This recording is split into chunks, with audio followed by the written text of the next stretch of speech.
Accountancy के अंदर partnership का फर्स्ट चैप्टर बेसिक कॉन्सेप्ट या फंडामेंटल ऑफ पार्टनरशिप। पार्टनरशिप में अकाउंटिंग कैसे की जाएगी इसके बारे में हमें जानना है और देखना है कौन कौन से अकाउंट मेंटेन किए जाएंगे।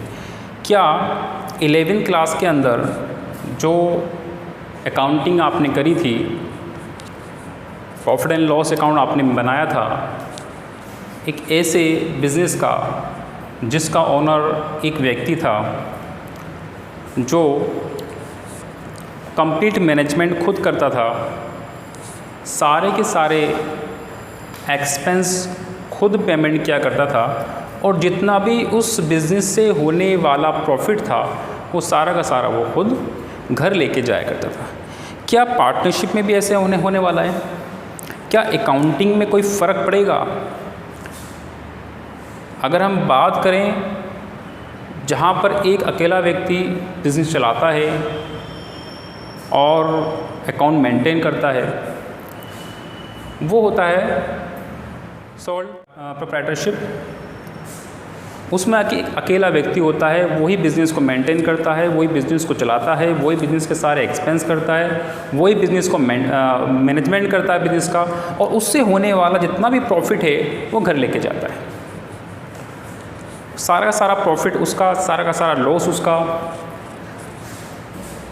वहाँ पे जो अकाउंटिंग की जाती है, प्रॉफिट एंड लॉस मेंटेन किया जाता है, उससे पहले ट्रेडिंग अकाउंट मेंटेन किया जाता है, आफ्टर डेट बैलेंस शीट। क्या यहाँ पर अकाउंटिंग में चेंज आएगा? क्या वही अकाउंटिंग रहेगी? क्या प्रॉफिट एंड लॉस अकाउंट में कोई चेंज आएगा? मेरा जो, अगर आपके मन में ये क्वेश्चन चल रहा है कि सर अकाउंटिंग के में कोई चेंज होगा, जिसे हम 11वीं क्लास में प्रॉफिट लॉस अकाउंट बनाया हमने, ट्रेडिंग अकाउंट बनाया, बैलेंस शीट बनाई, क्या यहाँ पर भी ये सब बनाना होगा या फिर कुछ चेंज आएगा? मेरा आंसर है थोड़ा सा चेंज आएगा, बाकी बेसिक कॉन्सेप्ट सब वही रहेंगे, यानी रूल्स एंड कंडीशंस नॉर्मली वही रहेंगी, हल्का फुल्का सा चेंज आएगा। बाकी यानी कि अगर हम बात करें डेबिट क्रेडिट के रूल्स चेंज नहीं होने वाले, वो सेम वही रहेंगे जो कि 11वीं क्लास में आप पढ़ कर आए। बस यहाँ पे क्योंकि पार्टनरशिप पे एक से ज़्यादा मेंबर हो चुके हैं, बिज़नेस के अंदर ओनर हो चुके हैं, मालिक हो चुके हैं। वहाँ पे अकेला मालिक था, सारा प्रॉफिट वो खुद लेके जाया करता था। यहाँ पे एक से ज़्यादा ओनर हो चुके हैं, फर्म के मालिक हो चुके हैं, तो यहाँ पे प्रॉफिट का क्या होगा? डिस्ट्रीब्यूशन होगा, जिसको हम बोलते हैं प्रॉफिट का एप्रोप्रिएशन होगा, प्रॉफिट को बांटा जाएगा। बस यहाँ पे प्रॉब्लम यही है और यही हमें सीखना है कि प्रॉफिट को बांटा कैसे जाएगा। अब अगर मैं बात करूँ कि सर हल्का सा अकाउंटिंग में क्या चेंज है, कैसे होगा, फॉर्मेट क्या है, हल्का सा अगर मैं उसकी बात करूं, पहले मैं हल्का सा वापस बैक करते हैं 11वीं क्लास की तरफ। 11वीं क्लास में आप कौन कौन से अकाउंट मेंटेन किया करते थे, ज़रा उसकी बात कर लेते हैं। पहले सबसे पहले अगर हम बात करें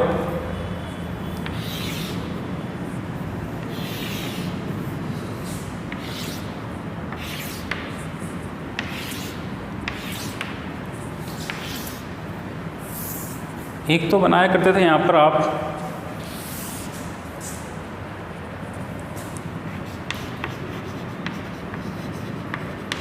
trading account,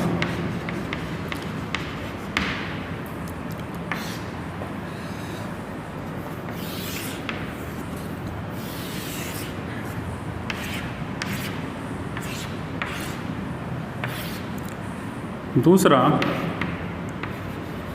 profit and loss account. 11वीं क्लास के अंदर पहले ट्रेडिंग अकाउंट मेंटेन करते थे, फिर उसके बाद profit and loss account maintain करते थे, और जो प्रॉफिट ट्रेडिंग अकाउंट से जो भी प्रॉफिट निकल कर आता था उसको हम नॉर्मली ग्रॉस प्रॉफिट के नाम से शो करते थे, और इस ग्रॉस प्रॉफिट को प्रॉफिट एंड लॉस अकाउंट के अंदर क्रेडिट साइड में लिखा करते थे, और इससे निकलने वाला जो प्रॉफिट था उसको आप लिखा करते थे to net profit, to net profit. और इस प्रॉफिट को नॉर्मली आप क्या करते थे, बैलेंस शीट में किसके अंदर? बैलेंस शीट में। चलिए बैलेंस शीट बना देता हूँ मैं एक फॉर्मेट छोटा सा समझने के लिए।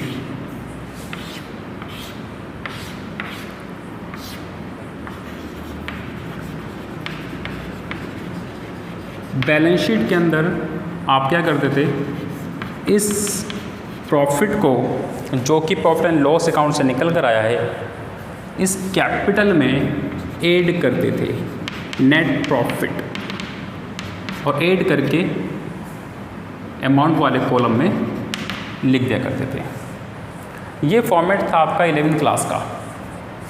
पहले ट्रेडिंग अकाउंट मेंटेन करते थे, after date profit loss account and balance sheet.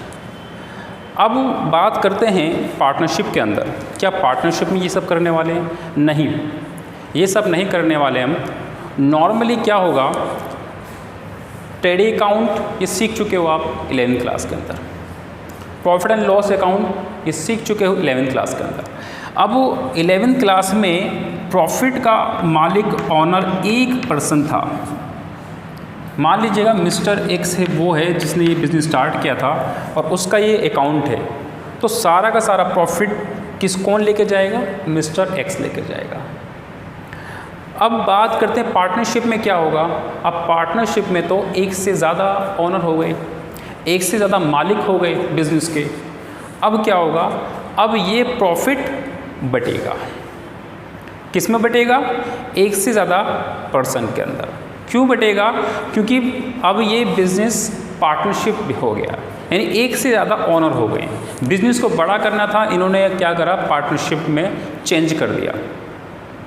अब क्या करना है, हो सकता है पार्टनर 2 हो, 3 हो, 4 हो, मैक्सिमम 50 कर सकते हैं पार्टनर्स की लिमिट। आप 50 से ज़्यादा नहीं कर सकते। और नॉर्मली जब नंबर ऑफ़ पार्टनर बहुत ज़्यादा होते हैं तो लोग कंपनी खोलना ज़्यादा बेहतर समझते हैं। लेकिन खैर चलिए, mister X Y Z 3 partner हो गए। अब प्रॉफिट कैसे बांटा जाएगा? प्रॉफिट कैसे बांटेंगे?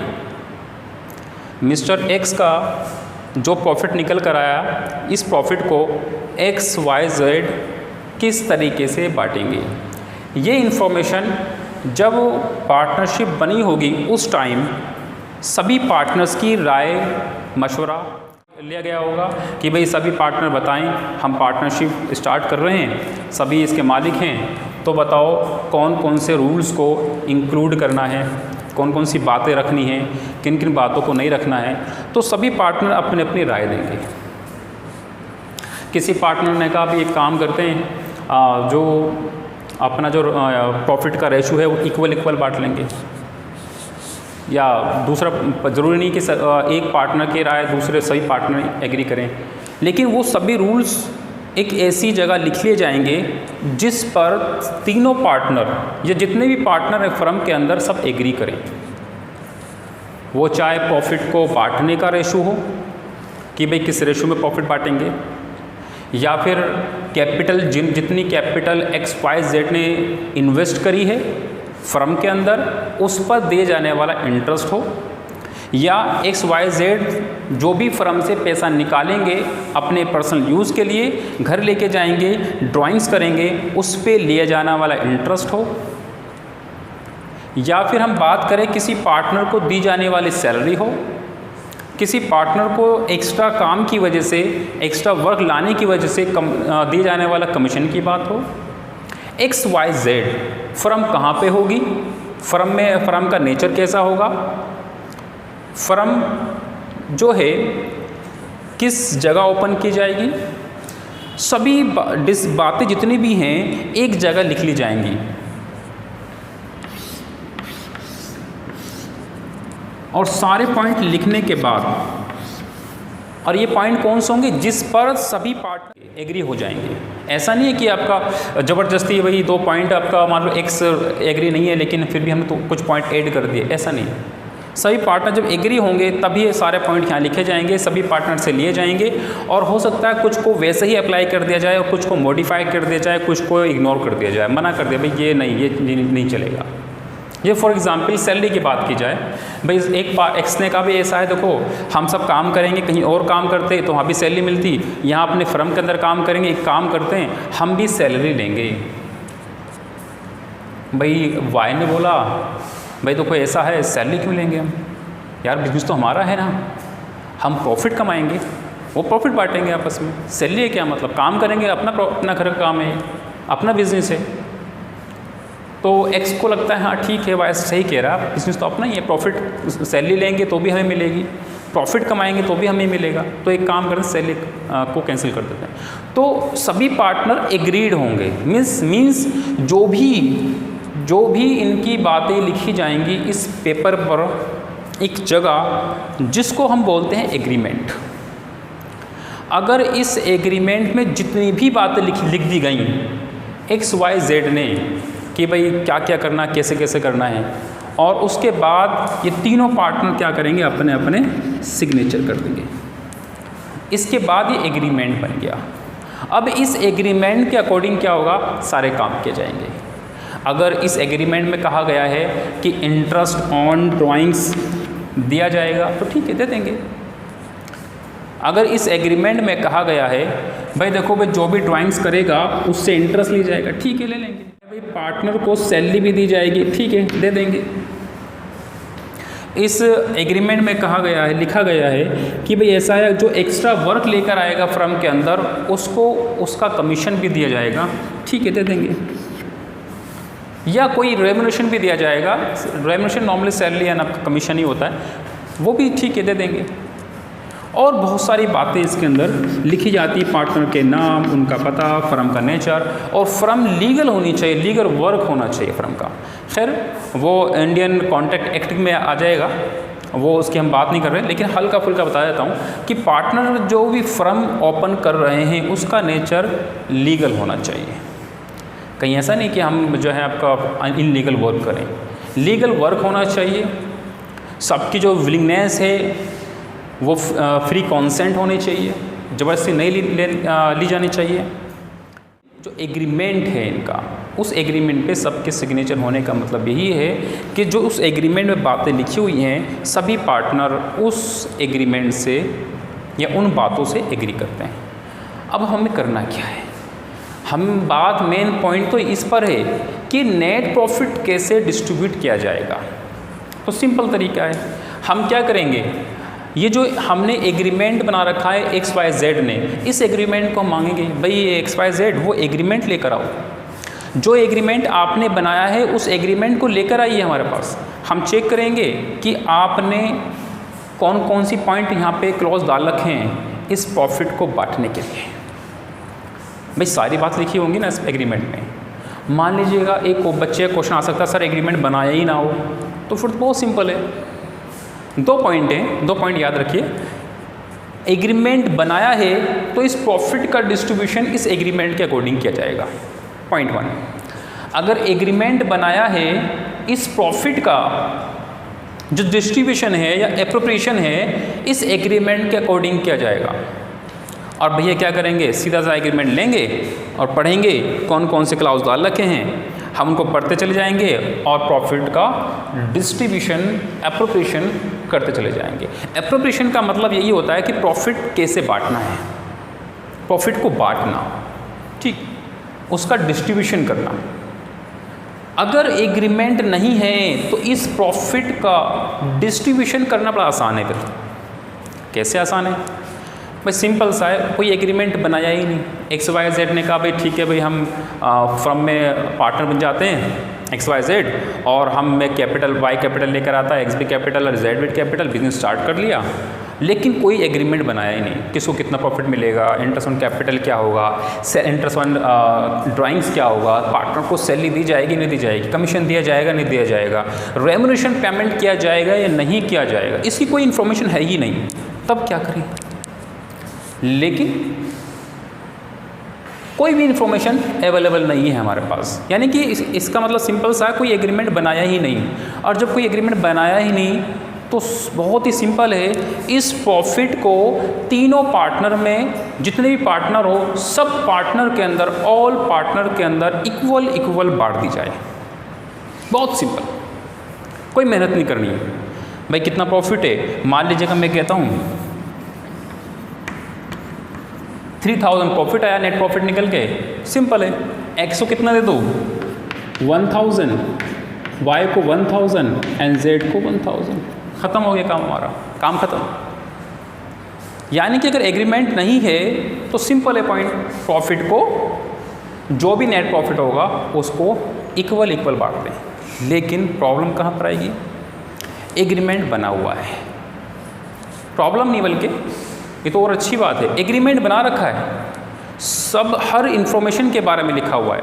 हाँ, एक पॉइंट और याद रखेंगे आप, अगर पार्टनर ने एग्रीमेंट नहीं बना रखा और इस प्रॉफिट को बांटने की बात चल रही है कि 3000 का प्रॉफिट बांटना है और एग्रीमेंट नहीं बनाया हुआ, और कुछ पार्टनर बोलते भाई मैंने एक्स्ट्रा वर्क किया है, मुझे सैलरी मिलनी चाहिए।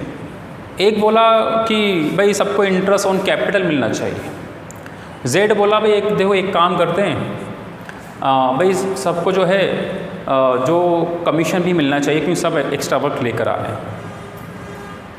क्या दे सकते हैं? एग्रीमेंट नहीं है, कुछ नहीं दिया जाएगा, ना इंटरेस्ट ऑन कैपिटल दिया जाएगा, ना इंटरेस्ट ऑन ड्राइंग्स लिया जाएगा, ना कोई सैलरी दी जाएगी, ना रेम्युनरेशन दिया जाएगा, ना कमीशन दिया जाएगा, कुछ नहीं, बस सीधा प्रॉफिट लो और बांट दो इक्वल वो भी। यहाँ पर अगर एक्स वाई जेड ये बोलता है मुझे ज़्यादा मिलना चाहिए, मैं ज़्यादा काम करता हूँ, मुझे ज़्यादा मिलना चाहिए, मैं ज़्यादा काम करता हूँ, तो कुछ नहीं करना आपको, सीधा प्रॉफिट को इक्वल बांट दो क्योंकि एग्रीमेंट हमारे पास नहीं है। अब एग्रीमेंट है हमारे पास, दूसरा पॉइंट, एग्रीमेंट बना रखा है पार्टनर्स ने। अब क्या करना है? अब जो भी एग्रीमेंट बना रखा है उसके अकॉर्डिंग क्या करना है आपको? प्रॉफिट बांटना है। हाँ, एक पॉइंट और समझ लीजिए,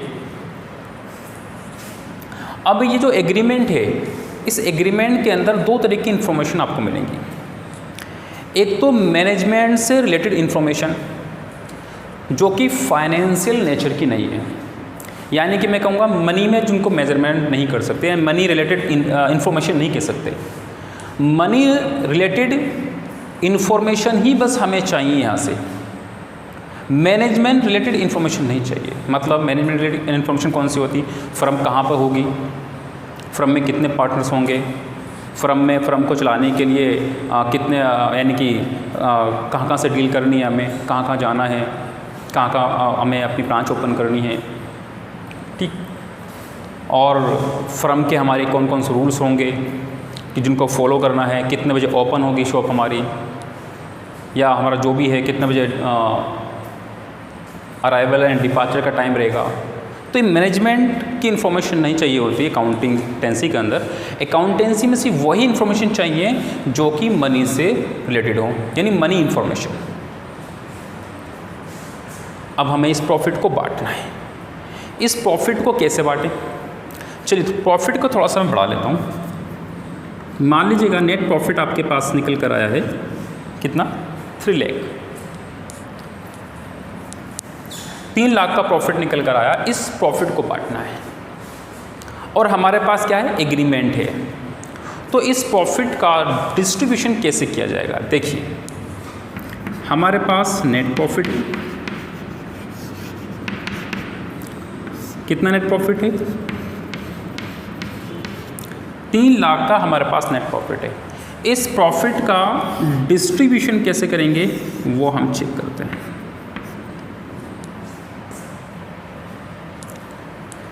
बैलेंस शीट को मैं आगे बनाऊंगा, मिटाया तो खुल जाएगी।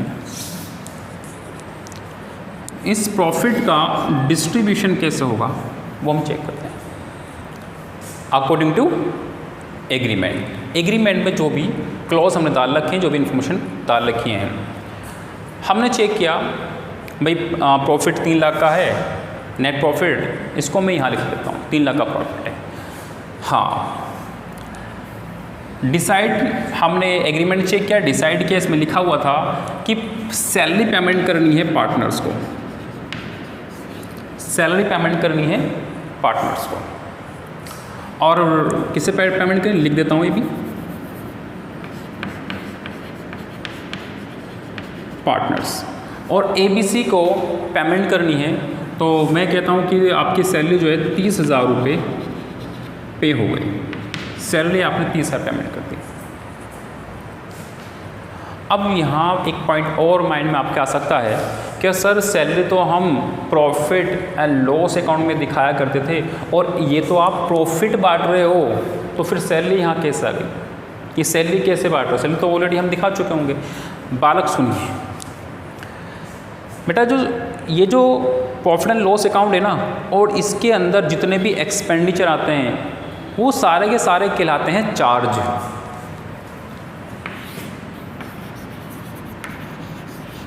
ये चार्ज हैं सारे, जो भी ट्रेडिंग में एक्सपेंडिचर आते हैं, डायरेक्ट एक्सपेंसेस और इनडायरेक्ट एक्सपेंसेस, वो सारे क्या होते हैं? चार्ज होते हैं। और ये अगर मैं बात करूँ सैलरी की, तो यहाँ पे जो सैलरी आया करती थी या यहाँ पे जो सैलरी आया करती थी, यहाँ पे वेजेस एंड सैलरी हुआ करता था, यहाँ पे सैलरी एंड वेजेस हुआ करता था। तो यहाँ पे सैलरी फैक्ट्री वर्कर को दी जाने वाली सैलरी थी। यहाँ पे जो सैलरी थी जो इस ऑफिस में शोरूम में जो काम करते हैं वो दी जाने वाली सैलरी थी। यहाँ पर हम बात कर रहे हैं सैलरी देने की पार्टनर्स को, और पार्टनर्स को जो सैलरी दी जाती है या पार्टनर को कुछ भी दिया जाएगा वो नेट प्रॉफिट से दिया जाएगा। ये पॉइंट नोट करने वाला है कि जो भी दिया जाएगा वो नेट प्रॉफिट से दिया जाएगा। ऐसा नहीं है कि हम क्या करें कि भी प्रॉफिट जो सैलरी स्टाफ पार्टनर्स को दे रहे हैं वो भी ही दिखा दी हमने, और स्टाफ वाले भी ही दिखा दी, और पार्टनर्स वाले भी नहीं दिखा। ऐसा नहीं है। आप प्रॉफिट एंड लॉस अकाउंट पूरा बनाने के बाद नेट प्रॉफिट निकाला, 3 लाख का आया, और इसमें से हम पार्टनर्स को क्या क्या दे रहे हैं, हमने सेल प्रॉफिट का डिस्ट्रीब्यूशन कैसे कर रहे हैं, हम ये सीख रहे हैं। तो इस 3 लाख के प्रॉफिट में से हमने 30,000 का प्रॉफिट बांट दिया सैलरी के नाम पर। आगे देखते हैं, जो पार्टनर्स एक्स्ट्रा वर्क लेकर आए थे उनको हमने कमीशन दिया। कमीशन दिया किनको दिया? पार्टनर्स को। पार्टनर्स कितना दे दिया? चलिए 60,000 रुपये का। हो सकता है आपका सैलरी, मैं कहता हूँ आपका XYZ को 10,000 रुपये पेमेंट की गई, ठीक। कमीशन जो है आपका एक को 20, एक को 30, कुछ भी हो सकता है, एक को 10 मिला, ठीक। मेन पॉइंट ये रहा हूँ कि ये सैलरी बढ़ गई, प्रॉफिट 60,000 रुपये कमीशन के नाम पे बढ़ गया। आगे देखिए, और इसके बाद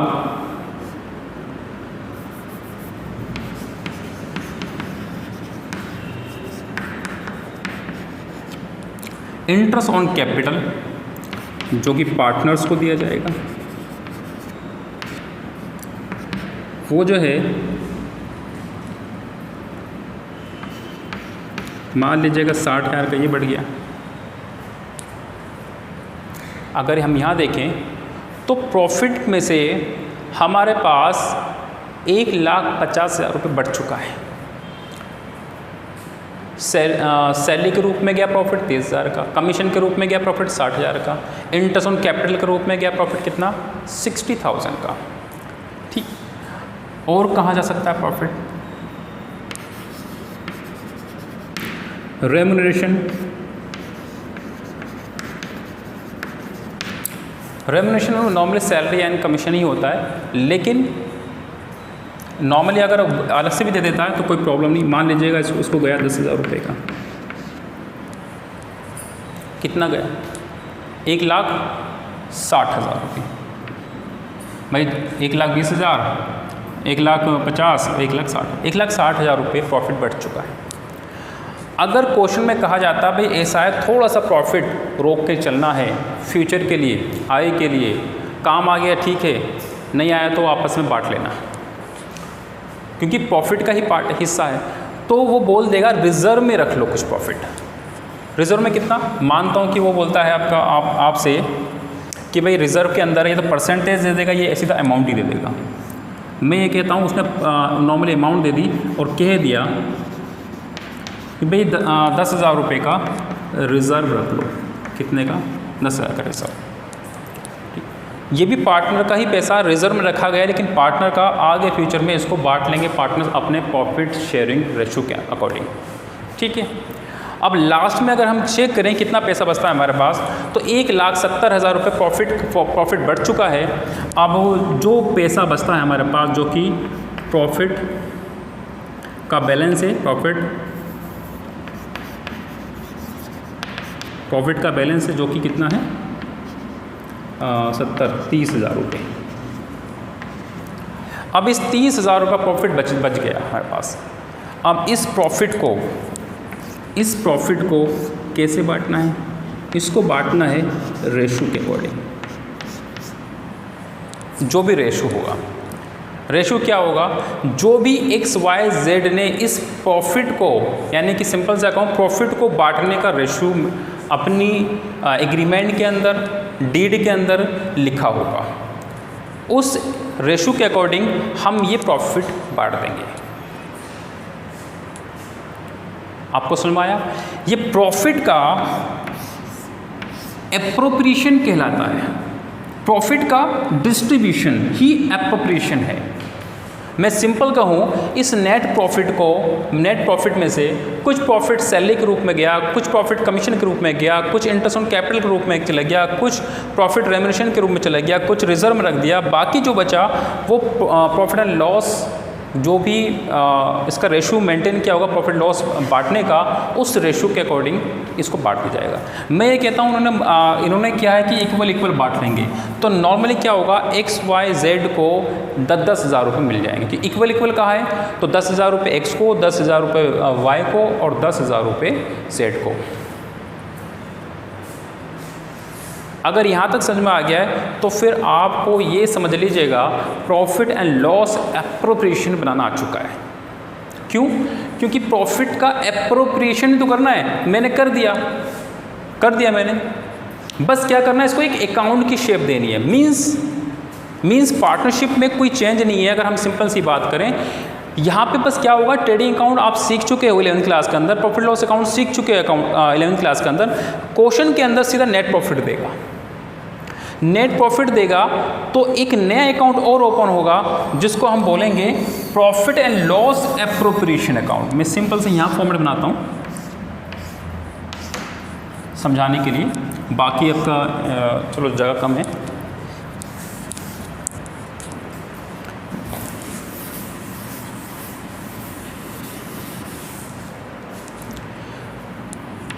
प्रॉफिट एंड लॉस अकाउंट के बाद profit and loss appropriation account maintain किया जाएगा।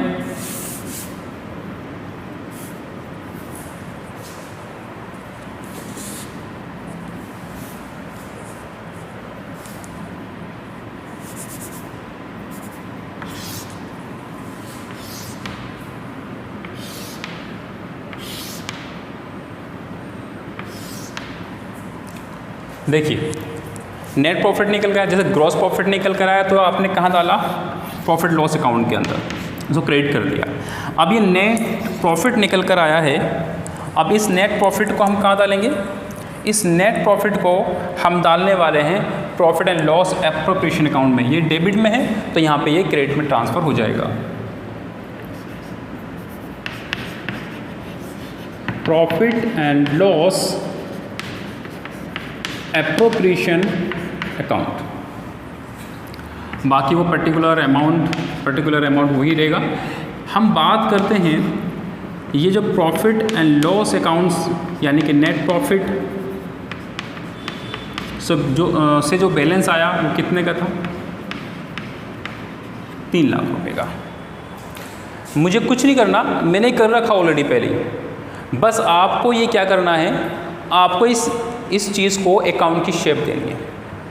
अकाउंट का फॉर्मेट बना दिया है, बस इसको अकाउंट में आपका लिखना है। बाकी profit and loss appropriation account आप बनाना सीख चुके। मैंने नेट प्रॉफिट लिखा जो कि प्रॉफिट एंड लॉस अकाउंट से आया, यानी कि प्रॉफिट एंड लॉस अकाउंट का जो बैलेंस है profit and loss appropriation account में चले जाएगा। और एप्रोप्रिएशन का मतलब मैं समझा चुका हूँ, प्रॉफिट को डिस्ट्रीब्यूट करना। एक ऐसे अकाउंट बनाओ, प्रॉफिट एंड लॉस का एक ऐसे अकाउंट बनाओ जो उसको डिस्ट्रीब्यूट करे, तो profit and loss appropriation account, profit को डिस्ट्रीब्यूट करने का, बांटने का अकाउंट। यहाँ पे नेट प्रॉफिट को कैसे बांटा जाएगा उसकी इन्फॉर्मेशन आनी है। तो सबसे पहले लिखें यहाँ पर आप, मैं लिखता हूँ, लिखा मैंने ऊपर सैलरी। अब सैलरी हो सकता है एक्स को भी दी गई हो, वाई को भी एंड जेड को भी, तो हम तीनों का नाम लिख देंगे। क्वेश्चन के अंदर इन्फॉर्मेशन अवेलेबल होगी कि एक्स को कितनी सैलरी मिली, वाई को कितनी मिली, जेड को कितनी मिली, या मैं सिंपल सा कहूँ किस पार्टनर को कितनी सैलरी मिली, इन्फॉर्मेशन गिवन होगी। उसके अकॉर्डिंग आप क्या करेंगे, जितनी सैलरी उसको मिली है उसके आगे लिखते चले जाएँ। मैं कहता हूँ कि 10,000 रुपये सैलरी तीनों को मिली है।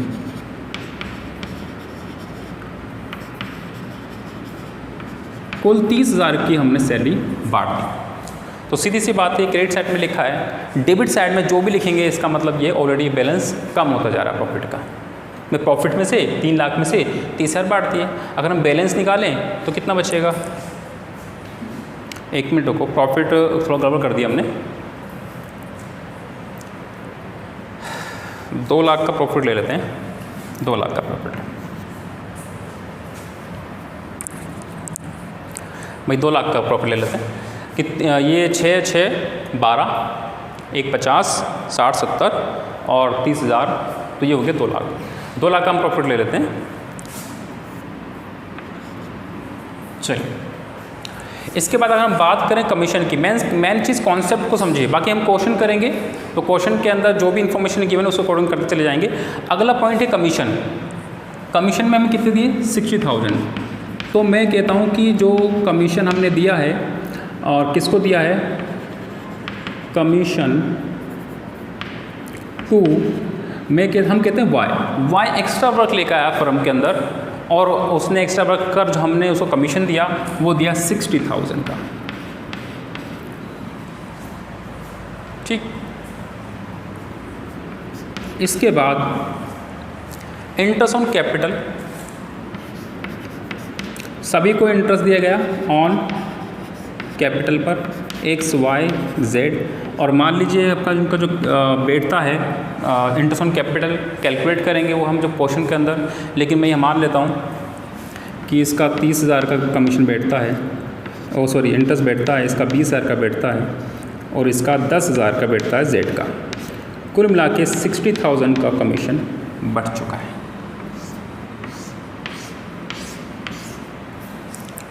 ठीक, इसके बाद रेम्यूनरेशन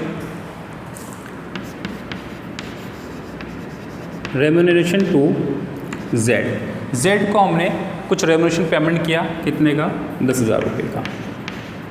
क्वेश्चन में सारी इन्फॉर्मेशन गिवन होंगी, आप क्या करें, सिर्फ वही इन्फॉर्मेशन पुट कर, मैं कुछ नहीं कर रहा हूँ, मैंने जो यहाँ समझाया बस उसी को लिख रहा हूँ।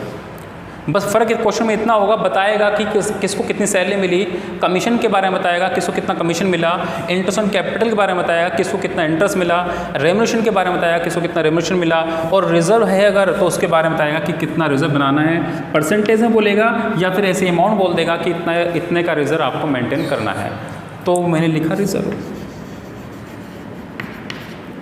कितना, 10,000 रुपीज़ का।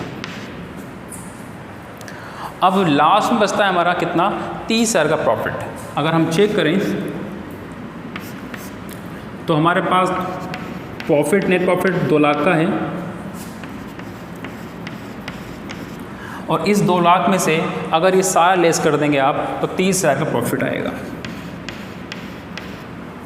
भाई यही तो किया मैंने, 30, 90, 150, 160, 170, 1,70,000 माइनस आगे 1,70,000, और हम 2 लाख का प्रॉफिट था हमारे पास, तो बचता हमारे पास 30,000 का प्रॉफिट। और इस 30,000 का प्रॉफिट को हम कहेंगे भाई जो तुम्हारे एग्रीमेंट में लिखा है रेशियो प्रॉफिट को बांटने का, वो एग्रीमेंट दिखा दीजिएगा। हमने चेक किया कि वो लिखा हुआ था कि तीनों को इक्वल प्रॉफिट बांटना है, या जो भी उसमें रेशियो गिवन होगा उस रेशियो के अकॉर्डिंग प्रॉफिट बांट देंगे। To profit transfer to X Y Z, और इक्वल की बात है तो 10,000 रुपीज़ तीनों को मिल जाएगा। ये बन गया आपका profit and loss appropriation account. और एक सिंपल सा पॉइंट बताऊं मैं आपको, ये इतनी सारी इन्फॉर्मेशन आपको क्वेश्चन में नहीं देगा, 2 दे देगा, 3 दे देगा, सारी की सारी इन्फॉर्मेशन नहीं देगा। एक तरीके से मैं बताऊं तो ये मैंने थोड़ा सा ये एक तरीके से हार्ड मान के चल सकते हैं कि ये हार्ड क्वेश्चन है आपका, यानी अगर फुल लेंथ क्वेश्चन दे दिया तो ये देगा सारी इन्फॉर्मेशन, और ये एक हार्ड क्वेश्चन मिल जाता है। इसमें एक पॉइंट और मिसिंग है, उसके बारे में डिस्कशन अब करूँगा मैं। देखिए, normally profit and loss appropriation account क्या है, नेट प्रॉफिट को बांटने का अकाउंट। नेट प्रॉफिट को पार्टनर्स के अंदर डिस्ट्रीब्यूट करने का, एप्रोप्रिएट करने का या एप्रोप्रिएशन करने का अकाउंट हमने बनाया। ये एप्रोप्रिएशन किया जा रहा प्रॉफिट का, यहाँ पर प्रॉफिट को बांटा जा रहा है। तो नॉर्मल अकाउंट तो मेन यही है इसका। लेकिन कभी कभी क्या होता है, कुछ पार्टनर फर्म से पैसा निकालना शुरू कर देते हैं। किसके लिए? अपने पर्सनल यूज़ के लिए, अपने घर के लिए। ड्राइंग्स से हम बोलते हैं, ड्राइंग्स करना शुरू कर देते हैं। तो इसका क्या होगा, जो एग्रीमेंट बना होगा उसमें क्लाउज होगा, भाई ऐसा है भाई देखो कोई भी पैसा निकाल के ना लेके जाए। अगर कोई ड्राइंग्स करता है तो भाई देखो उस पर जो है इंटरेस्ट चार्ज किया जाएगा, यानी इंटरेस्ट लेंगे हम उससे। इससे क्या होगा, अगर इंटरेस्ट रेट डिसाइड कर दिया जाएगा तो पार्टनर्स जो हैं सोचेंगे यार निकालें ना निकालें। अगर वो मतलब डिमोटिवेशन करने का तरीका है, तरीके कह सकते हैं। तो यहाँ पर नॉर्मली क्या होगा, जब हम कोई पार्टनर फर्म से पैसा निकालेगा, जब हम उससे इंटरेस्ट चार्ज करेंगे, इंटरेस्ट लेंगे उससे, तो नॉर्मली ये फर्म की एक इनकम बन जाती है। और फर्म की जब इनकम बनती है तो normally profit and loss appropriation account के अंदर बाई साइड में दिखा देंगे इंटरेस्ट ऑन ड्राइंग्स के नाम से। और मान लीजिएगा तीनों पार्टनर ने ड्राइंग्स करी है, तो तीनों पार्टनर्स का जो भी इंटरेस्ट बैठेगा, मान लीजिएगा मैं कहता हूँ कि 10,000 रुपये का इंटरेस्ट इसका बैठता है, 15,000 का इंटरेस्ट इसका बैठता है और 5,000 का इंटरेस्ट इसका। कुल मिला के 30,000 का इंटरेस्ट फर्म ने कलेक्ट किया। तो अगर देखें कोई भी इनकम होती है तो फर्म का जो प्रॉफिट होती है, नेट प्रॉफिट, उसको इंक्रीज़ कर देता है। तो यहाँ प्रॉफिट कितना हो जाएगा, 2,30,000, 2,30,000। और इससे क्या होगा, इससे जो इनका जो प्रॉफिट जो बचने वाला उस पर फ़र्क पड़ जाएगा, वो हो जाएगा 60,000। और इनका जो नेट प्रॉफिट है, जो भी प्रॉफिट डिस्ट्रीब्यूशन होना है उन कैपिटल अकाउंट के अंदर, वो हो जाएगा 20,000 का।